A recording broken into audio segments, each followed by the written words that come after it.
Hello, learners. This is Nitya Rao from the University of East Anglia School of International Development.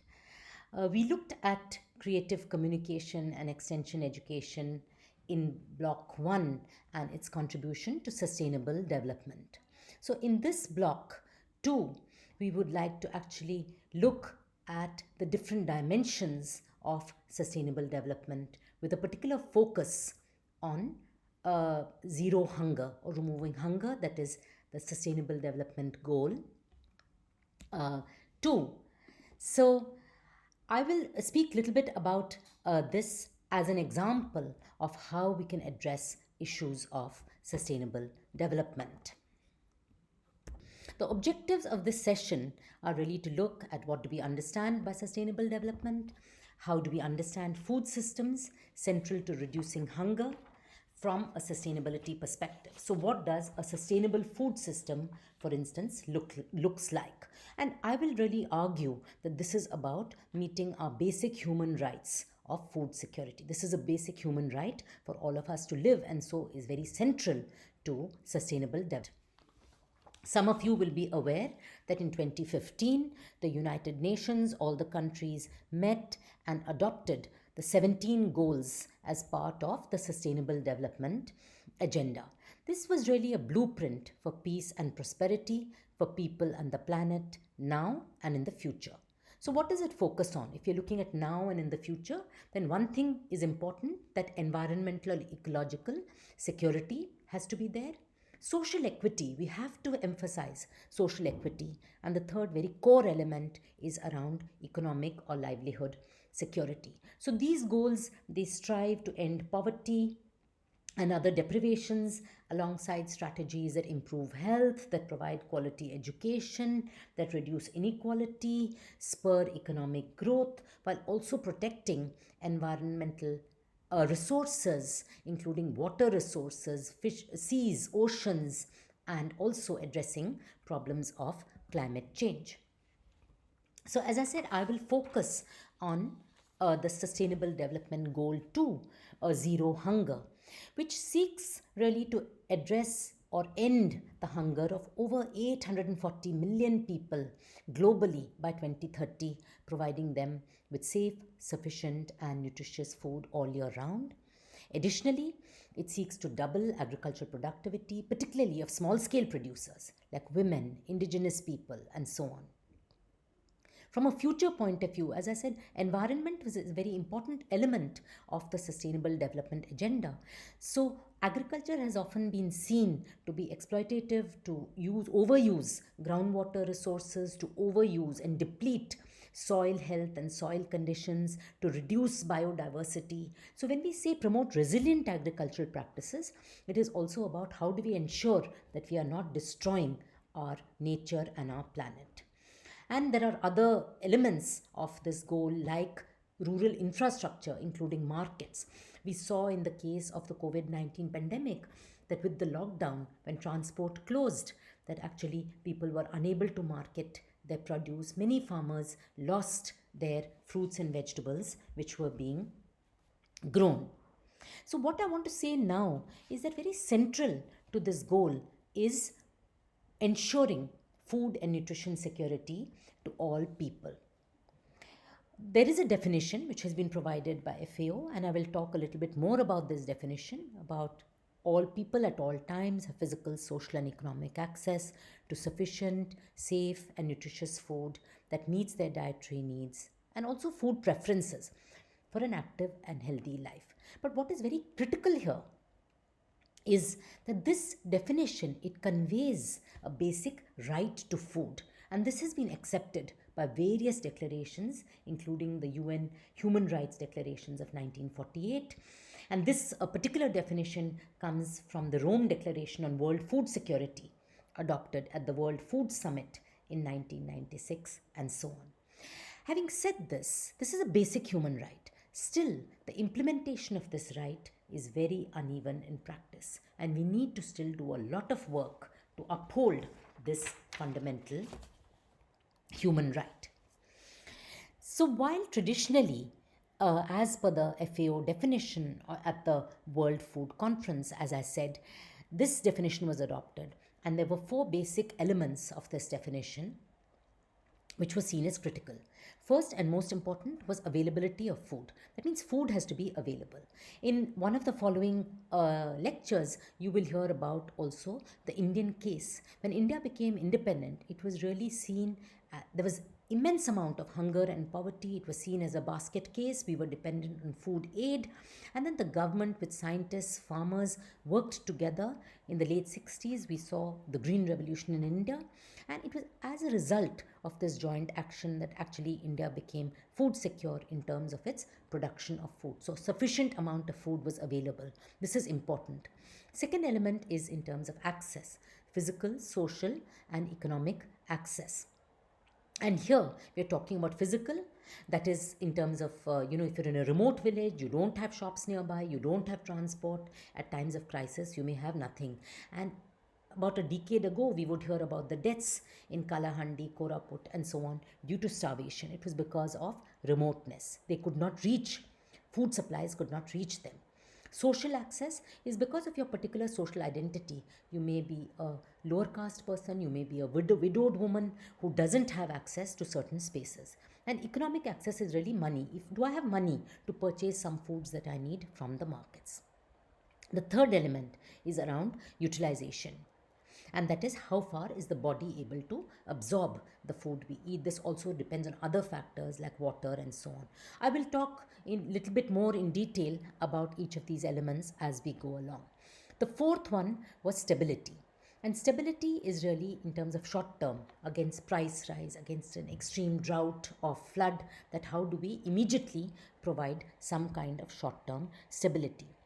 However, in our latest report, the high level panel of experts to the Committee on World Food Security argued that this definition also emphasizes two other dimensions, that is, agency and sustainability. So, agency, friends, is about the ability of people or capacity to actually make decisions about what food they grow, how they grow it, how it is processed, where it is stored, what they want to eat, and so on. So this is very important. It is about cultural preferences, it's about choice, about listening to people. We talked in participation about listening to people. It is about listening to people, what they want, how they want to eat it, and so on, and supporting that process. It is not just about access to material resources, but also very importantly, a concept we will talk about in further detail in this block when we talk about gender is about empowerment. Empowerment is about having the capacity, the ability to make decisions in terms of their personal choices, but also in terms of the public space and domain, and influencing policy about what is relevant to them and so on. And the element of sustainability is really about long term. As I said already, how do we make sure that we do not overuse our water resources? We do not deplete our soil resources by putting too much of chemicals, fertilizers, pesticides, and so on. How do we maintain a balance that we don't lose crop varieties? In India, we had something like maybe hundreds of rice varieties, but now there are maybe 8 or 10 varieties which are extensively cultivated, and the rest, unless they are preserved, unless they are brought back into practice, they will be destroyed. We will lose those characteristics of those plant varieties. So if we then move on to what is a food system.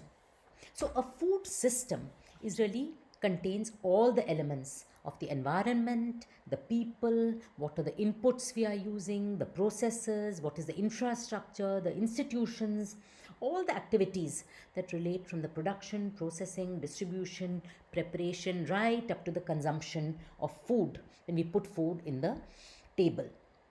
And what is its outcomes in terms of our health, in terms of our well-being, in terms of environment. So these are pictures from my own work with tribal communities in eastern India. And as you can see in this picture, there is cultivation, there is farming. These women are growing paddy. Then they are collecting some forest foods on the top. They are both selling and purchasing in the local markets. And this makes for a fairly diversified plate. However, these foods are seen somehow as backward, as wild, and they are not really encouraged. Processed foods, those which have their nutritive values, are increasingly being encourage. Every village now has a shop which is selling Coca Cola, Fanta, Maggi noodles, chips, and so on, which are not necessarily healthier options. In the context, particularly of tribal people, we need to recognize that there is a close link between their traditional foods, their farming practices. That is, they don't overexploit soil and water resources, even if their outputs might be slightly lower, and their culture in terms of the symbolic meaning and value of different resources. In many tribal areas, they have sacred groves where they preserve the plant diversity, but they also worship many of these natural elements as their gods because they actually give them their sustainability or sustenance for their life, the food. So there is also a spiritual attachment to them. But these systems are also adapting, facing now some key issues in terms of modernization, in terms of urbanization, and so on. So, what I want to say is that we have the high level panel of experts recognizes that there is a diversity of food systems, what they have classified as traditional, mixed, and modern. These are no longer distinct systems. There is an overlap, there is a lot of mobility and take and give from them. But in general, if we characterize some of these more traditional systems like the tribal systems, they are mainly smallholder, very basic processing, very poor rural infrastructure, very little information, no storage facilities like cold storage, and so on. The mixed is both. It's mixed with some packaged food, some better access, but not yet for perishable foods. There's some branding, advertising, and so on that comes into place. And modern systems, we're really talking about global production, hence available at any time. They're cheap, often, and convenient. Though, as I said, they're also unhealthy. The potato chips or the Maggi noodles much cheaper than many of the healthier options, like millets, if you want to purchase in the market.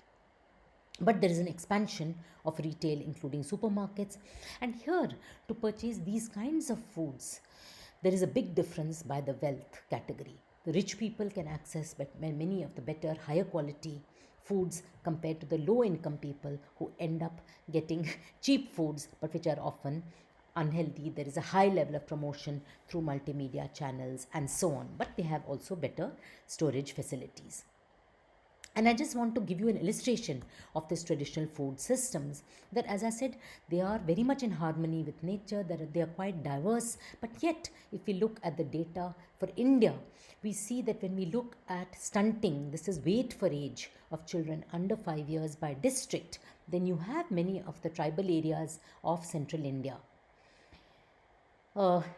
Which are living in biodiverse areas, but they have high levels of stunting. Similarly, if we look at wasting rates, that is height for age, you find scheduled tribes in many parts of the country are doing very poorly, including in Dumka, in Santhal Parganas, a district where I have done a lot of my work. And this is really upsetting in many ways because these households belong to rural farming families, still that they are not able to feed their children adequately.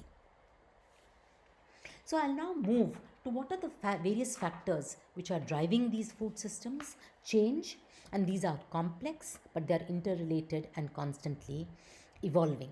So I have already mentioned some of them. You have the biophysical and the environmental factors like climate change, natural resource degradation, the emergence of new diseases and pests, including in the recent time, last 2 years, we all know that how COVID-19 has emerged as a pandemic, which really changes food systems. I gave some examples. Because of the lockdowns, food could not move from rural areas to urban areas. And while the government of India did provide for wheat and rice through the public distribution system, there was unfortunately a lack of vegetables, fruits, eggs, and other items which contribute to other elements of our diet. Technology.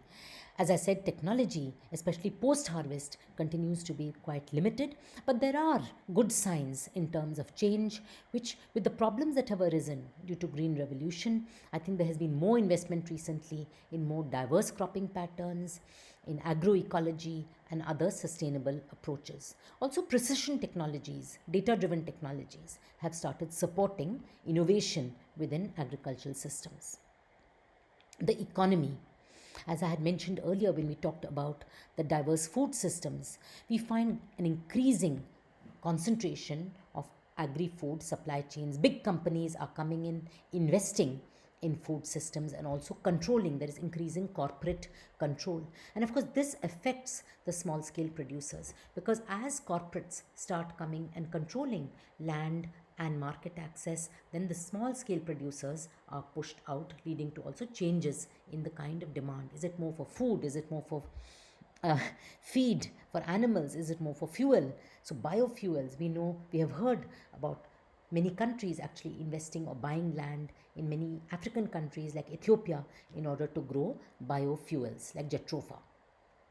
We have also political issues, like there is no proper governance of food security, of local markets. There is a declining public sector investment in agriculture. Where there is conflict, this also disrupts people's ability to make links, to cultivate what they want to access foods, to access seeds, and so on. There are also socio-cultural reasons, which we will talk about right through this course, in terms of inequalities between people and a slow progress on women's empowerment. I'll give a few examples now as well as we discuss each of these issues. And finally, demographic changes are also driving food systems. Like there is more of urbanization where people don't want to farm. So they are then dependent much more on supermarkets, what is available in these markets. Similarly, youth, they want to be seen as modern, and if agriculture is portrayed as somehow a backward sector, then they want to leave it and move into other areas. And that is why we see a rise in migration. Because of the COVID pandemic, actually, some of these youth now want to return to farming and their own villages and occupations. The next level is really that all these drivers affect different levels of our food and health outcomes. So, right from production, as I already said, type of cultivation depends on climate change, depends upon the resources available. Then the supply chain from production, how does it go to the table?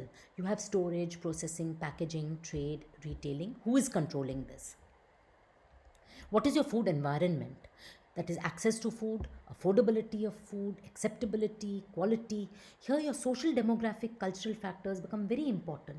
That if there is a widowed woman with very little resources, how much will she be able to access good quality food? Then there is also an element of choice and the factors that influence choice. And now we find a lot of advertising and promotion. So even in rural areas, I find children, when I visit, they see some advertisements on TV for Maggi noodles or chow mein, and then they want to eat that rather than millets or vegetables or local fruits. So, and they put pressure on their parents also to give them those kinds of foods which are somehow seen as modern. All of these factors are influencing the diets in terms of quantity, in terms of its quality of the diet, how diverse is the diet. So are you eating, like I showed you a food plate earlier, with some vegetables, some rice, some dal or lentils, or are you eating a plate of Maggi noodles, which is much less diverse? And finally, there are issues also of safety. How safe are these foods? So what makes a food system then sustainable? So here, this is a diagram which encapsulates some of the issues which I have been talking about. In the top, we have the various drivers. In the middle block, we have this whole chain from food production to diets, which ultimately lead to nutrition and health outcomes. So in the last part now, I will talk about how do we make this system sustainable.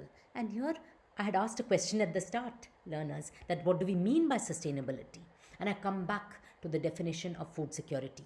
So these 6 dimensions of food security, that is, if our food system can be productive, make food available, if it can be equitable and inclusive, so make food accessible to everybody, if it can be healthy and nutritious, enabling utilization of food, if it can be resilient to shocks, to crises, so stable, if it's empowering and respectful, it enhances agency. And finally, if it doesn't destroy our environment, if it is regenerative, then it makes for sustainability. So if we meet these 6 outcomes, then we can say that a food system is sustainable. So what I will do now, learners, is just give you some examples of each of these 6 dimensions and try to link some of the challenges that these different drivers pose. As I said, in the next few lectures, you will have much more detail about some of these elements like availability, access, and so on. Here I'm just going to give you a few small examples from what we have already discussed. So here I will talk in this slide about how does it affect the first dimension of food security, namely availability. So if you look that traditionally women would sun dry many of the perishables and retain this for the rainy season. However, now they have little time to do so and also very few facilities for storage. So in some of my work in India, both in Eastern India and Western India, Maharashtra, I found that the new toilets that are being constructed are made of concrete, and in some tribal areas this is the only concrete structure, and these families are using them as the only dry space to store their produce. Also, without water, they can't really use them as toilets. That's one kind of an element, that you don't have access to storage, you don't have access to post harvest handling, which leads to food losses.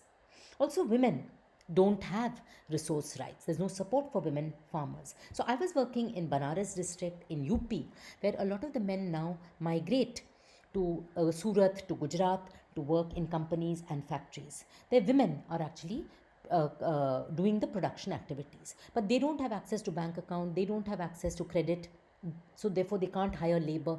What the men have started doing is actually leaving their ATM card with their wife, so that when she needs to hire labor or buy inputs, she can go and use this money, withdraw cash, and then pay for these. The government has still not recognized these women as farmers and given them rights. There is also declining public sector investment in agriculture, which is resilient. Again, we have good examples. Like in Andhra Pradesh, you have under the Andhra Pradesh community based natural farming system that agricultural graduates are being recruited and placed in communities to interact with communities and develop more of resilient practices where they can contribute and also learn from the communities.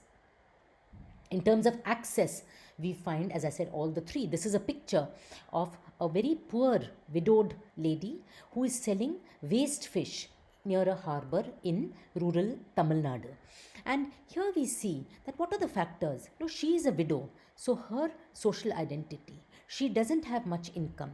So even though she's selling these waste fish, she doesn't earn enough to be able to afford healthy food. There is no infrastructure for her to keep this fish. Very poor and precarious livelihood. So, in line with Amartya Sen's work on poverty and famines, he found that hunger was caused not due to the production or availability at the national level, but rather unequal distribution. So, the poor and marginalized groups lacked access to food and access to resources. And gender, of course, is a very important factor in shaping the access to food. So, we found during the COVID pandemic also that when incomes came down, people were able to get rice and wheat, as I said earlier, because of the public distribution system also, but they were not able to afford fruit or vegetables or meat or eggs. So, their diet was not really balanced. And this leads me to the third factor about utilization. What we find is that people are able to fill their stomachs, but they're not having a diverse diet. And this is leading to what we call as hidden hunger, where they are short of what micronutrients like vitamin A, vitamin C, iron, zinc, and so on. And these lead to other kinds of problems like anemia, joint pains, night blindness, and so on. So, apart from the food basket itself, other environmental factors are very important in shaping utilization, like safe drinking water, safe food, sanitation, addressing diseases, as I said, like diarrhea, etc., which may hinder nutrient absorption. And also, very importantly, again, here we come back to the issue of gender, that when we say how is the food cooked and prepared and fed? So we find in rural areas that women are so busy with so little support, especially during the agricultural season of planting, harvesting, and so on, that they have very limited time available for cooking and feeding. This also leads that there may be food, but if you don't cook it, then there is very little that is consumed. So here your social protection programs like giving school meals to children, milk, eggs can really help in addressing some of the problems of child undernutrition. We then come to short term stability and long term sustainability. And I think here, as I already mentioned, that you have various interventions like relief measures at the time of disasters and extreme events that can help in the short term. But we also need to address longer term issues because of climate change, biodiversity loss, and natural resource degradation, migration, urbanization, and so on. And if there are precarious livelihoods, how do we actually help to make these livelihoods more sustainable? And in the rest of this particular chapter, learners, we will be talking about different elements that contribute towards sustainable livelihoods. So, how do we adjust policies to make healthy diets more stable and more sustainable in terms of our pricing, in terms of our taxation, in terms of our export import policies, and so on? And the final point is really about agency. That, as I said, some of the historically disadvantaged groups, whether it is tribal communities, whether it is women, whether it is fisher folk, and other marginalized poor people in urban areas, they generally lack the agency with respect to food security and food system, and often experience disproportionate levels of food insecurity.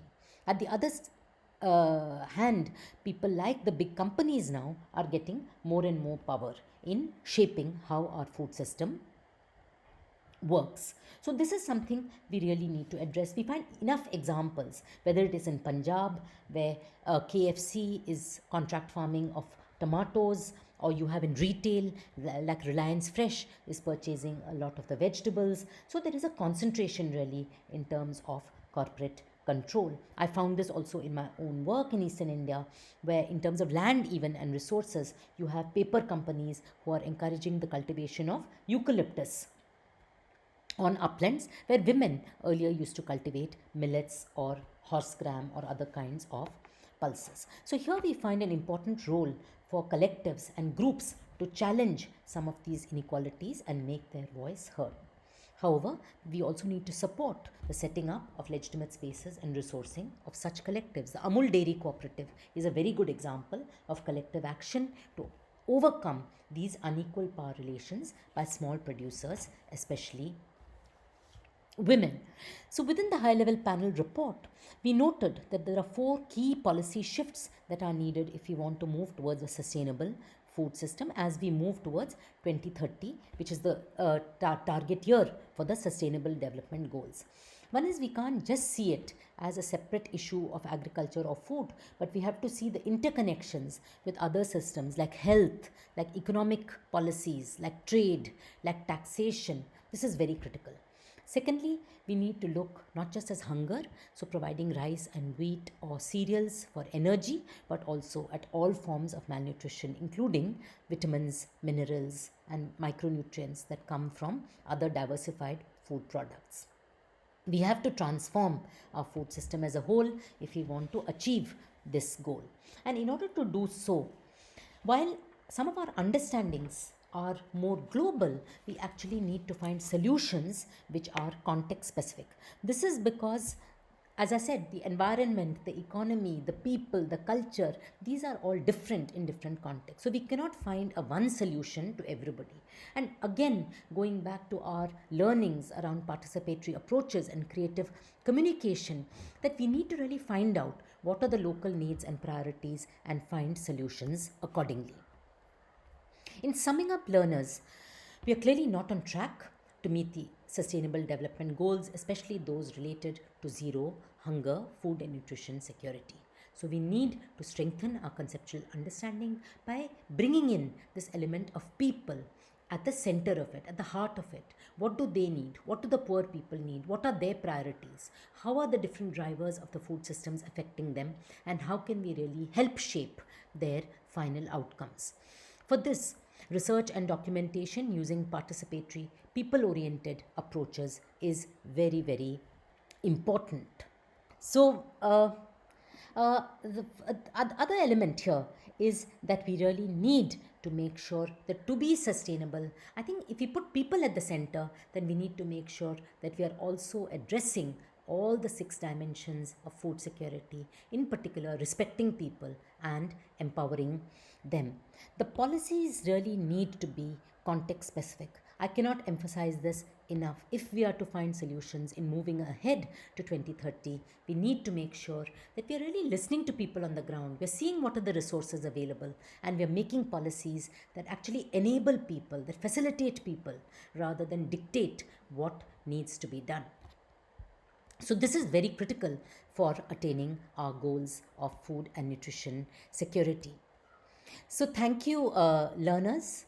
I hope you have uh, got key points from this session. There will be 2 further lectures which will be going into further details. If you have any questions or any comments, please do come back to us on through discussion forum, through questions and answers, and we will be very happy to carry forward this discussion. Thank you all once again.